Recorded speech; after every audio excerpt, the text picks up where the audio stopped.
వేసవి అంటేనే అందరికీ గుర్తొచ్చేవి మధురమైన మామిడికాయలు. మన తెలుగు రాష్ట్రాల్లో అధిక విస్తీర్ణంలో సాగవుతోంది ఈ ఉద్యాన పంట.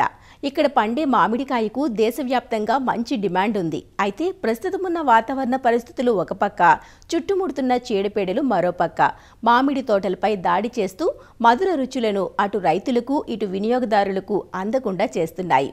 చెట్లన్నీ పూత పిందెతో నిండుగా కనిపిస్తున్నా దిగుబడికి డోకా లేదనిపించినా ఒక్కోసారి చెట్లకు ఉన్న పూత పిందె ఎక్కువగా రాలిపోవడం గమనిస్తుంటాం.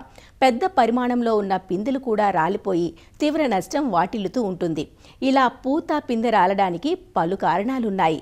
వాతావరణ మార్పులు, నీరు, పోషక యాజమాన్యం, చీడపీడలు ఇలా ప్రతి అంశం మామిడి పూత పిందెపై ప్రభావం చూపుతుందంటూ పూత పిందె రాలుడు నివారణకు తీసుకోవలసిన యాజమాన్య పద్ధతులను తెలియజేస్తున్నారు వైఎస్ఆర్ ఉద్యాన విశ్వవిద్యాలయం పార్వతీపురం మన్యం జిల్లా ఉద్యాన కళాశాల అసిస్టెంట్ ప్రొఫెసర్ ప్రదీప్ కుమార్.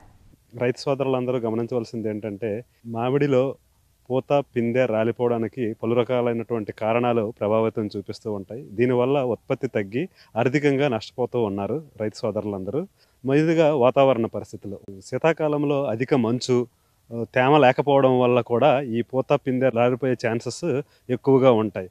పోషక లోపంలోకి వచ్చేసరికి కోత కోసిన తర్వాత మామిడి తోటలని కొమ్మలను కత్తిరించి జూన్ జూలై మాసంలో ఒక ప్లాంట్కి 10 సంవత్సరాలు ఉన్నటువంటి మొక్కకి నత్రజని 1.5 కేజీలు, భాస్వరం 4 కేజీలు, పొటాస్ 1 కేజీ వేసుకొని నీరు ఇచ్చినట్లయితే జనవరి ఫిబ్రవరి మాసంలో కాయ బఠానీ సైజులో వచ్చేటప్పుడు 0.5 కేజీ నత్రజని, 2 కేజీల భాస్వరం, 0.5 కేజీ పొటాస్ ఇవి ఇచ్చినట్లయితే మనకి ఈ పోషక లోపాలను నివారించుకొని పూత పిందె రాలకుండా కాపాడుకోవచ్చును. అదేవిధంగా నీటి యాజమాన్యం. కోత కోసిన తర్వాత మామిడి తోటలని అక్టోబర్ నుండి నవంబర్ వరకు ఎటువంటి నీటి యాజమాన్యం ఇవ్వము కనుక తేలికపాటి నీటి తడులు ఇచ్చుకుంటూ ఎక్కువ నీటి తడులు ఇచ్చినట్లయితే ఎటువంటి పూత పిందె రాలిపోవడం అనేది చూడము.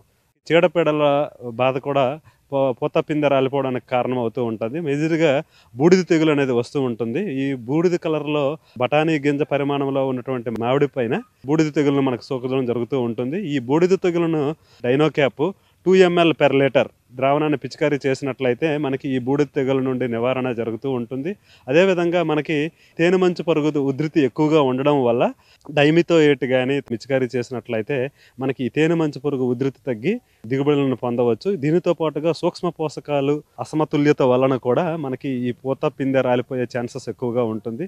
మెయిన్గా సూక్ష్మ పోషకాల్లో మనము బోరాక్స్ పిచికారీ చేసినట్లయితే మనకి మంచి ఫలితాలను ఆశించవచ్చు. అదేవిధంగా జింక్ సల్ఫేట్ 100 గ్రాములని మనం అప్లై చేసినట్లయితే మంచి ఫలితాలను ఆశించవచ్చు. దీంతో పాటుగా మనకి 13-0-45 మనం పిచికారీ చేసినట్లయితే ఈ పూత పిందెను నివారించుకొని అధిక దిగుబడులను పొందవచ్చని రైతు సోదరులందరికీ విజ్ఞప్తి చేయడం జరుగుతూ ఉంది.